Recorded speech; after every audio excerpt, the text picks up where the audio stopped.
नमस्कार, स्वागत है आपका न्यूज बुलेटिन में। मैं हूं आपके साथ सुहानी बहुगुना। बुलेटिन की शुरुआत से पहले एक नजर इस वक्त की हेडलाइंस पर। छत्तीसगढ़ राज्य सरकार ने पेट्रोल के दामों में ₹1 की कटौती। रोहित शर्मा फिट हैं और अच्छा प्रदर्शन कर रही हैं, फिटनेस विवाद पर बोले राजीव शुक्ला। बिहार वित्त मंत्री सम्राट चौधरी विधानसभा पहुंची, पेश कर रही हैं राज्य सरकार का बजट। झारखंड हेमंत सरकार ने विधानसभा में 1.45 लाख करोड़ रुपए का बजट पेश किया। ओडिशा के केंद्रपाड़ा में टीचर के कथित उत्पीड़न से परेशान छात्रा ने की खुदकुशी। चलिए अब जानते हैं खबरों को विस्तार में। दरभंगा मुजफ्फरपुर 4 लेन पर शोभन चौक के पास एक डीटीओ वाहन ने बाइक सवार 2 युवकों को कुचल दिया। हादसे में लाल बाबू महतो नाम के एक युवक की मौके पर ही मौत हो गई, जबकि रोशन कुमार गंभीर रूप से घायल है, जिन्हें डीएमसीएच में भर्ती कराया गया है। घटना के बाद आक्रोशित ग्रामीणों ने शोभन चौक पर सड़क जाम कर दिया, जिससे हाईवे पर लंबा जाम लग गया। मृतक के परिजनों ने आरोप लगाया कि डीटीओ की गाड़ी ने जानबूझकर बाइक में टक्कर मारी, जिससे लाल बाबू की दर्दनाक मौत हो गई। सूचना मिलते ही सिमरी थाना पुलिस ने शव को पोस्टमार्टम के लिए भेज दिया और डीटीओ के खिलाफ एफआईआर दर्ज करने का भरोसा दिलाया। तब जाकर जाम ग्रामीणों ने हटाया। ग्रामीणों ने डीटीओ पर गाड़ी चालकों से दुर्व्यवहार करने के भी आरोप लगाए हैं। क्या घटना है, कौन था, कैसे घटना घटा?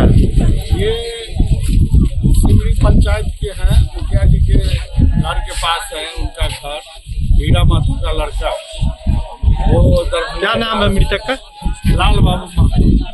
वो दरभंगा के जाने में डीटीओ बहुत लापरवाही है। डीटीओ के द्वारा यहाँ पर लूट खसोट होता जा रहा है। 10,000 हर ट्रक वाले को पकड़ते जा रहा है और उसके चक्कर में जो है लोग ट्रक के चपेट में आ गया, हत्या हो गया। सिर्फ डीटीओ साहब के गाड़ी से हुआ है। क्या है अभी, क्या आप लोग इसमें आए हैं? हम लोग तो मांग कर रहे हैं कि एसपी साहब आवे, कम से कम इस पर उचित कार्रवाई करे। सस्पेंड किया जाए, कार्रवाई क्या होगा? डीटीओ को कड़ी से कड़ी सजा दी जाए। क्या जी, कैसे हुआ एक्सीडेंट, क्या मामला है? किसी ग्रामीण के द्वारा ही हमको कॉल करके बताया गया था कि आपके यहाँ पर एक लाल बाबू महतो है। फिर हम जो है तहकीकात किए, पिता का नाम कुछ वो बताने में असमर्थ हुए। फिर लाल बाबू महतो पता किए तो मेरे घर के बगल में था, जाके जानकारी ली कि लड़का घर में है। बताया गया कि नहीं दरभंगा गया है। और फिर हम पता किए, यहाँ गाड़ी नंबर मंगवाए, गाड़ी नंबर से जो है पता चला कि लाल बाबू महतो और इसके पिताजी हुए हीरा।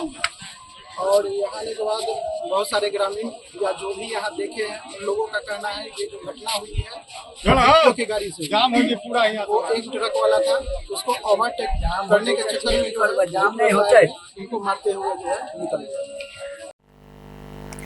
बीते रविवार शाम कर्रापुर मझुगवा रोड पर पिकअप और मोटरसाइकिल की आमने सामने की जोरदार भिड़ंत हो गई, जिसमें 2 युवकों की मौके पर ही मौत हो गई, जबकि 2 अन्य लोग गंभीर रूप से घायल हुए।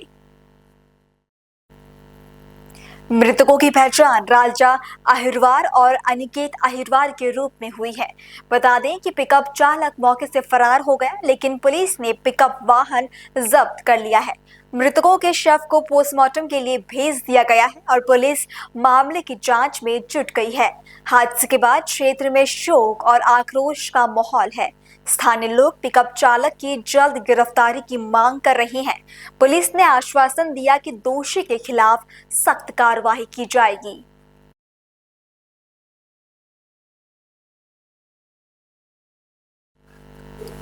और हरियाणा के रोहतक में कांग्रेस कार्यकर्ता हिमानी नरवाल की हत्या के मामले में पुलिस को मिली बड़ी सफलता। पुलिस ने सोमवार 3 मार्च को हत्याकांड के मुख्य आरोपी को गिरफ्तार कर लिया है। पुलिस ने बताया कि आरोपी का नाम सचिन है, जो बहादुरगढ़ के नजदीक के गांव का रहने वाला है। घटना को अंजाम देने के बाद से ये फरार था, मगर पुलिस ने आज इसे धर दबोचा। हत्यारे के पास से हिमानी का मोबाइल फोन और ज्वेलरी भी बरामद हुई है। मुख्य आरोपी की गिरफ्तारी के बाद हिमानी की मां ने बड़ा खुलासा किया। हिमानी नरवाल की मां सविता ने कहा, आरोपी कोई अपना ही है।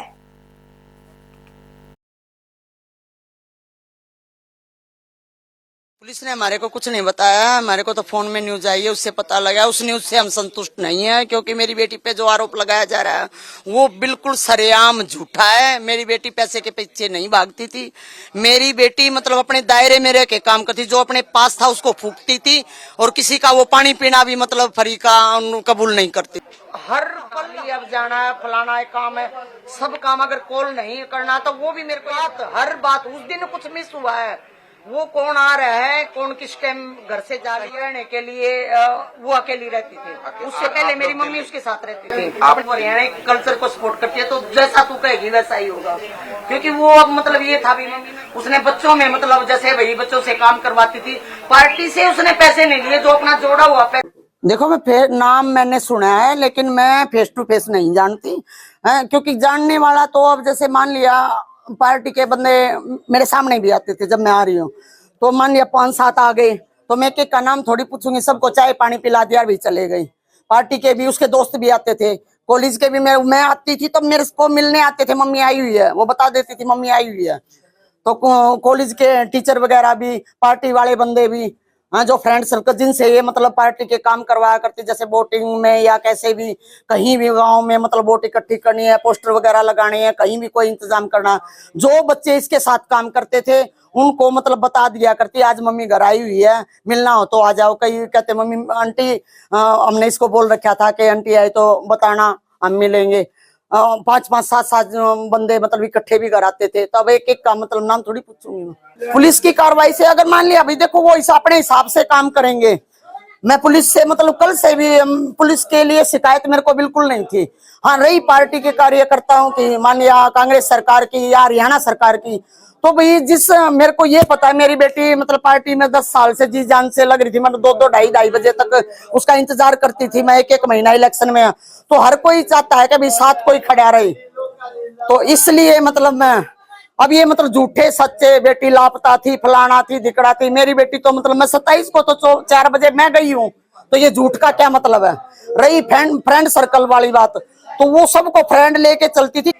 अब से मैं बिल्कुल सजाए मौत चाहती हूँ मेरी बेटी के हत्यारों के लिए। अगर पैसे के लिए, पैसे उसके पैसे दुनिया ने ले रखे हैं, वो तो उसके दिए नहीं, उसके मतलब लाइफ का सवाल था। जब मेरे पास बैठ बैठ के कॉल करती थी, हाँ, अब मतलब पैसे का इल्जाम लगाया जा रहा है। मेरी बेटी पैसे को मायने नहीं रखती। अगली खबर का रुख करेंगे। मेरठ के हस्तिनापुर थाना क्षेत्र के खादर क्षेत्र स्थित गांव चामरोद में डीजे पर गाने बजाने को लेकर 2 गुटों में विवाद इतना बढ़ गया कि मामला फायरिंग तक पहुंच गया। इस दौरान एक युवक को गोली मार दी गई, जिससे इलाके में सनसनी फैल गई। गोली लगने से विक्रम नाम का एक युवक गंभीर रूप से घायल हो गया। सूचना मिलते ही परिजन मौके पर पहुंचे और आनन फानन में उसे मेरठ रेफर किया गया। डॉक्टरों के अनुसार उसकी हालत नाजुक बनी हुई है। घटना की जानकारी मिलते ही थाना हस्तिनापुर पुलिस मौके पर पहुंची और हमलावर के परिवार को हिरासत में ले लिया। साथ ही हमलावरों की तलाश में लगातार दबिश दी जा रही है। गौरतलब है कि उच्च न्यायालय के आदेशों का उल्लंघन करते हुए इलाके में तेज आवाज में डीजे बजाया जा रहा था, जिसको लेकर विवाद शुरू हुआ था। पुलिस ने डीजे को भी जब्त कर लिया और उसे हस्तिनापुर थाने में खड़ा कर दिया है। घायल युवक के चचेरे भाई गुलाब सिंह ने थाना हस्तिनापुर में हमलावरों के खिलाफ तहरीर दी है। पुलिस ने अरमान और हरजीत और सुखदेव के खिलाफ मामला दर्ज कर लिया है।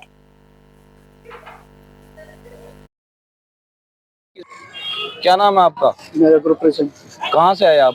थोड़ा कला से। क्या मामला आज आप थाने पर यहाँ सभी इकट्ठे हुए हैं? ये रात बच्चे वहाँ गए थे शादी देखने, शादी पे गए थे जी चामरोज जी।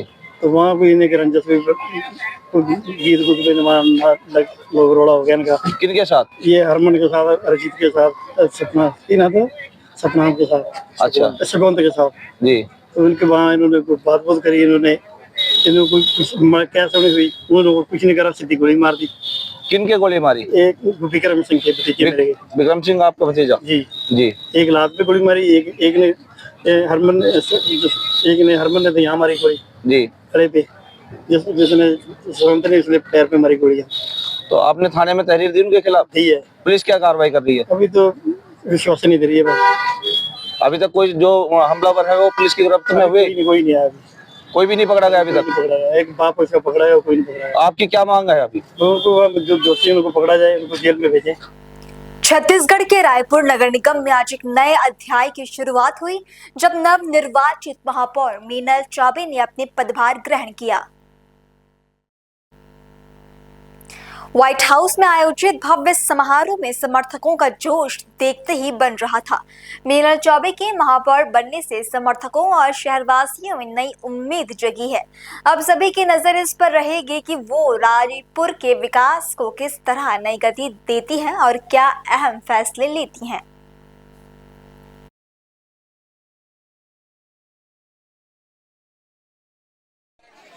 बिल्कुल बिल्कुल, आप लोग विश्वास करिए 0% भ्रष्टाचार के साथ नगर निगम काम करेगा। और पूर्व में भी जो भ्रष्टाचार हुए हैं तो किस टेंडर प्रक्रिया के तहत वो कार्य हुए हैं, ये सब की फाइल खुलवाई जाएगी। देखिए, आज हमारे छत्तीसगढ़ प्रदेश में हमारे माननीय ओपी चौधरी जी वित्त मंत्री है, वो बजट पेश करने वाले हैं। मुझे उम्मीद और आशा और विश्वास है कि भारतीय जनता पार्टी जैसे हमेशा से ही अच्छा करते आ रही है, पिछले 1.5 वर्षों में जो मेरी सरकार ने जो काम किया है, विष्णुदेव सरकार ने जो साथ काम किया है, उसी की ये परिणति है। आने वाले समय में भी एक बहुत अच्छा बजट शहर की जनता को मिलेगा। बेसब्री से इंतजार था कि भारतीय जनता पार्टी का महापौर नगर निगम में बैठे। आज शहर की जनता का इंतजार है, वो खत्म हुआ है। पूरे सनातन धर्म को हम मानते हैं। सनातन धर्म के नियमों के अनुसार आज हम पूरे विधि विधान से अपने पदभार कार्य को ग्रहण किए हैं और मैं उम्मीद करती हूँ कि ईश्वर की कृपा पूरे रायपुर शहर पर रहेगी और सभी के सहयोग से और सभी के मार्गदर्शन से, सभी के विश्वास से रायपुर नगर निगम है वो रायपुर शहर की जनता के लिए अच्छा काम करेगा। और जो 15 वर्षों से जिस चीज़ के लिए जनता तरस रही है वो सूखा अब खत्म होगा और शहर की जनता को उनका अधिकार मिलेगा। एक शंखनाद के साथ, शुद्धिकरण के साथ पूजा भी हुआ है। एक तरीके से देखा जाए 15 साल कांग्रेस की सरकार रही है, भाजपा आज बैठी है शंखनाद के साथ में। देखिए, हमारे पूर्व प्रधानमंत्री जी ने कहा था कि अंधेरा छटेगा, सूरज निकलेगा और कमल खिलेगा। आज पूरे शंखनाद के साथ कमल का फूल है वो नगर निगम के महापौर कक्ष में खिला है। जनता हमारे साथ है, जनता उत्साहित है। पूरी शहर की जनता का उत्साह देखते ही बनता है। मैं अपने सभी संगठन के नेताओं को, अपने वरिष्ठ जनों को, रायपुर शहर की जनता को और अपने सारे कार्यकर्ताओं का बहुत आभार करती हूँ। सबकी मेहनत के फलस्वरूप आज जो पूरे रायपुर शहर में कमल का फूल है वो खिला है और भारी बहुमत से भारतीय जनता पार्टी की सरकार जीत के आई है। हमारे 60 पार्षद जीत के आए हैं। मैं सबको बधाइयाँ प्रेषित करती हूँ। आभार रायपुर। खबरों का सिलसिला आगे भी जारी है। फिलहाल रुकेंगे छोटे से ब्रेक के लिए।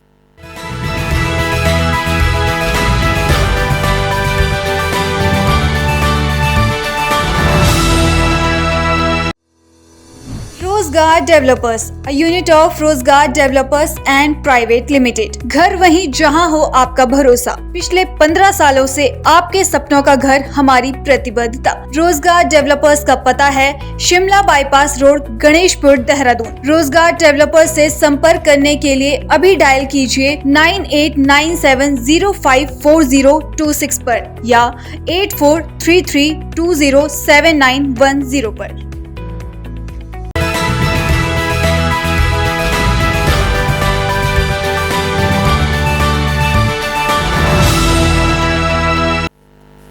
ब्रेक के बाद आपका फिर से स्वागत है। ईडी की कार्रवाई के खिलाफ छत्तीसगढ़ कांग्रेस ने राजधानी रायपुर में 1 दिवसीय धरना प्रदर्शन किया। कांग्रेस कार्यकर्ताओं ने ईडी दफ्तर का घेराव कर नारेबाजी की। इस प्रदर्शन में पीसीसी चीफ दीपक बैच, पूर्व विधायक धीरेन्द्र साहू और विकास उपाध्याय समेत कई कांग्रेस नेता शामिल रहे। दीपक बैच ने आरोप लगाया कि ईडी केंद्र सरकार के इशारों पर कांग्रेस नेताओं को निशाना बना रही है।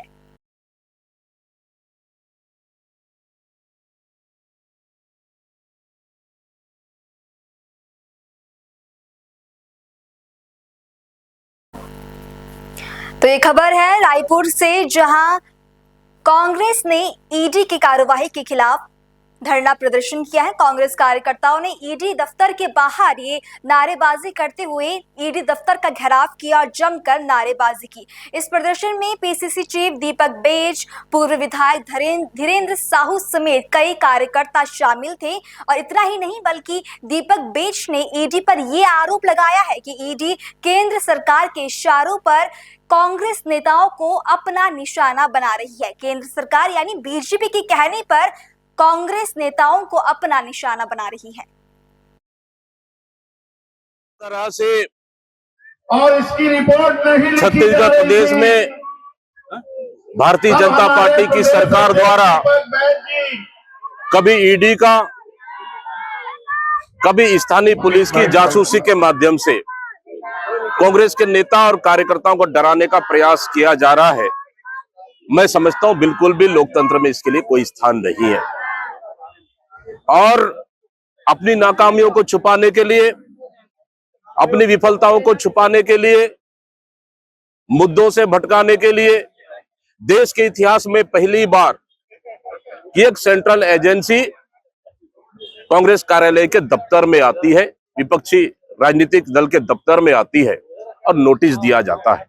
हमने कहा अगर नोटिस आया है हम उसका फेस करेंगे और हर सवालों का जवाब हम देंगे और सहयोग भी करेंगे, लेकिन उसके बावजूद भी दबाव डालना, डराना, धमकाना, कांग्रेस जिस तरह से हम लोगों ने जवाब पेश किए उससे अलग सवाल पूछना क्या दर्शाता है? क्या आप हमें डराने का प्रयास कर रहे हो? क्या कांग्रेस पार्टी जनता के हित की मुद्दों की लड़ाई लड़ रही है? नहीं लड़ना चाहिए। क्या जनता के हितों की लड़ाई नहीं लड़ना चाहिए? सरकार की विफलताओं को लेकर मुद्दा नहीं उठाना चाहिए? मतलब भारतीय जनता पार्टी चाहती है कि विपक्ष ही न रहे, विपक्ष ही खत्म कर दो, नेताओं को डराओ, धमकाओ, जेल भेजो। अरे हम तो सहयोग करने के लिए आए हैं, लेकिन जिस तरह से ये सेंट्रल एजेंसियों का दुरुपयोग भारतीय जनता पार्टी कर रही है और स्थानीय पुलिस के द्वारा जिस तरह जासूसी कर रही है, मैं समझता हूं लोकतंत्र में इसके लिए बिल्कुल भी स्थानीय नहीं है, इसके लिए स्थान नहीं है। और डराना धमकाना बंद करे। हम लोकतांत्रिक रूप से लड़ाई लड़ेंगे, डरने वाले नहीं है, मजबूती के साथ लड़ेंगे। इसलिए आज कल 1 तारीख को पूरे प्रदेश में ईडी और भारतीय जनता पार्टी सरकार के खिलाफ में पुतला दहन हुआ और आज ईडी के खिलाफ में जबरदस्त कांग्रेस पार्टी प्रदर्शन कर रही है ताकि कम से कम इस तरह की डराना धमकाना और सेंट्रल एजेंसियों का दुरुपयोग करना सरकार बंद करे। और उत्तर प्रदेश के हापुड़ के पिलखुआ में एक अनोखी बारात देखने को मिली, जब दूल्हा उड़न खटोले हेलीकॉप्टर पर सवार होकर अपनी दुल्हन को लेने आया। जैसे ही रामलीला ग्राउंड में हेलीकॉप्टर उतरा, इलाके में जश्न का माहौल बन गया। बारात बाल मुकुंद आनंद स्वरूप धर्मशाला पहुंची, लेकिन असली चर्चा का विषय रहा दूल्हे का शाही अंदाज। हेलीकॉप्टर से बारात लाने का ये नजारा स्थानीय लोगों के लिए किसी फिल्मी सीन से कम नहीं था।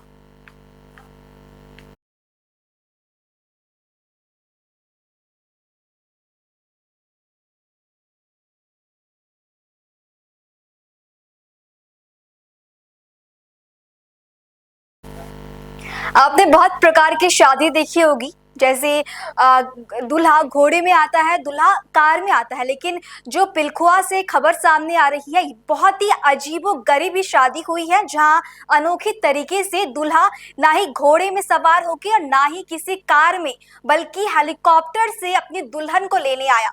ये मामला देखकर लोग, आसपास के पूरे लोग हैरान रह गए और दूल्हे को देखने के लिए जमावड़ा लग गया।